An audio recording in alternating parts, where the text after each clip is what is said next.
नमस्कार, जय हिंद, वंदे मातरम। एक बार फिर से आपका बहुत बहुत स्वागत है हमारे YouTube चैनल के अंदर। आपको बता दें कि मध्य प्रदेश के अंदर विधानसभा चुनाव का बिगुल बज चुका है। मध्य प्रदेश के अंदर सभी पार्टियों ने अपनी तैयारी आज जोरों तौरों पर शुरू कर दी है। तो वही आपको बता दें कि अगर सी वोटर सर्वे और फलोदी सट्टा बाजार की बात करें तो चुनाव से पहले सबसे बड़ा ओपिनियन पोल सर्वे जारी हो चुका है। क्या वाकई में 230 सीटों पर अब की बार मध्य प्रदेश के अंदर सत्ता परिवर्तन की लहर चल रही है या फिर कांग्रेस की सरकार बन सकती है? हम आपके बीच में 230 सीटों का सबसे बड़ा ओपिनियन पोल लेकर हाजिर हुए। अगर देखा जाए तो अब की बार मध्य प्रदेश के अंदर त्रिकोणीय मुकाबला देखने को मिल सकता है, परंतु ये भी कहा जा रहा है कि हर एक सीट को हॉट सीट माना जाता हुआ दिखाई दे रहा है।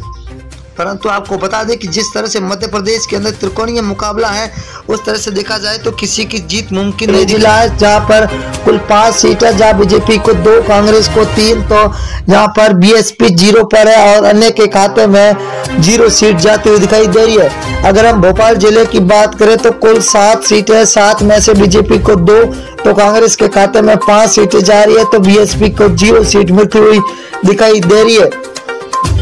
धार जिला की बात करें तो धार जिले के अंदर कुल 7 सीटें, 7 में से बीजेपी को 4, कांग्रेस को 3 और बीएसपी को यहाँ पर 0 सीट मिलती हुई दिखाई दे रही है। सताना जिले की बात करें तो कुल 7 सीटें, 7 में से बीजेपी को 3, कांग्रेस को 4 सीट और बीएसपी को 0 सीट मिलती हुई दिखाई दे रही है। अगर हम सीधी जिला की बात करें तो कुल 4 सीट है, 4 में से बीजेपी को 1 सीट मिल रही है, वही कांग्रेस के खाते में 3 सीटें जा रही है, तो बीएसपी को यहाँ पर 0 सीट मिलती हुई दिखाई दे रही है। अगला जिला है सिवनी जिला, जहाँ पर कुल 4 सीटें, बीजेपी को 2, कांग्रेस के खाते में 2, तो यहाँ पर बीएसपी को 0 सीट मिलती हुई दिखाई दे रही है। अगले जिले की बात करें तो बड़वानी जिला है, जहाँ पर कुल 4 सीटें, 4 में से बीजेपी के खाते में 1 सीट जाती हुई दिखाई दे रही है, तो कांग्रेस को 3 सीट, वही बीएसपी के खाते में 1 सीट जा रही है, तो अन्य के खाते में 0 सीट मिलती हुई दिखाई दे रही है। अगर हम सागर जिले की बात करें तो 8 सीट है, जहाँ पर बीजेपी को 3, तो कांग्रेस के खाते में 5 सीट जा रही है, तो बीएसपी को यहाँ पर 0 सीट पर संतुष्ट होना पड़ रहा है। अगला जिला है शिवपुरी जिला, जहाँ पर कुल 5 सीटें, 5 में से बीजेपी को 4 सीटें मिल रही है, तो कांग्रेस के खाते में 3 सीट, वही बीएसपी को यहाँ पर 0 सीट मिल रही है, तो अन्य के खाते में भी 0 सीट। बैतूल जिला है, बैतूल जिले के अंदर कुल 5 सीटें, 5 में से बीजेपी को 2 और कांग्रेस के खाते में 3 सीटें जा रही है, तो यहाँ पर बीएसपी को यहाँ पर 0 सीट मिलती हुई दिखाई दे रही है। विदिशा जिला है, विदिशा जिला के अंदर कुल 5 विधानसभा सीट है, जहाँ बीजेपी को 4, तो यहाँ पर कांग्रेस को 1 सीट मिल रही है, तो बीएसपी के खाते में 0 सीट जाती हुई दिखाई दे रही है। अगर हम राजगढ़ जिला की बात करें तो कुल 5 विधानसभा सीट है, बीजेपी को 2, कांग्रेस के खाते में 3, तो बीएसपी को यहाँ पर 0 सीट मिल रही है, तो अन्य के खाते में 0 सीट। अगर हम ग्वालियर जिला की बात करें तो यहाँ पर कुल 6 विधानसभा है, जहाँ बीजेपी को 2, तो कांग्रेस के खाते में 0 सीट जा रही है, तो यहाँ पर बीएसपी का खाता खुलता हुआ 1 सीट मिलती हुई दिखाई दे रही है। अगर हम देवारा जिला की बात करें तो देवारा के अंदर कुल 5 विधानसभा, जहाँ बीजेपी को 1, कांग्रेस को 4, तो बीएसपी के खाते में 0 सीट मिलती हुई दिखाई दे रही है, तो अन्य को यहाँ पर 0 मिलती हुई दिखाई दे रही है।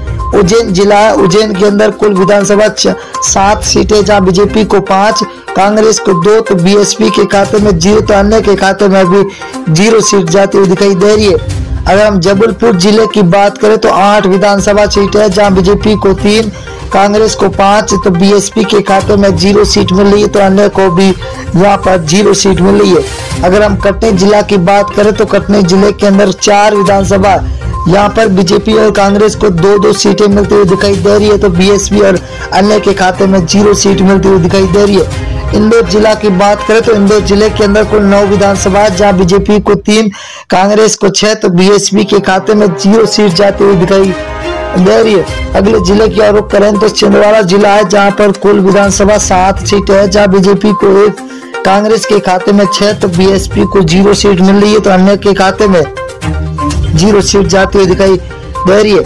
अगर हम सीहोर जिले की बात करें तो यहाँ पर कुल 4 विधानसभा, बीजेपी के 1 और कांग्रेस को 3 सीटें मिल रही है, तो बीएसपी के खाते में यहाँ पर 0 सीट मिलती हुई दिखाई दे रही है।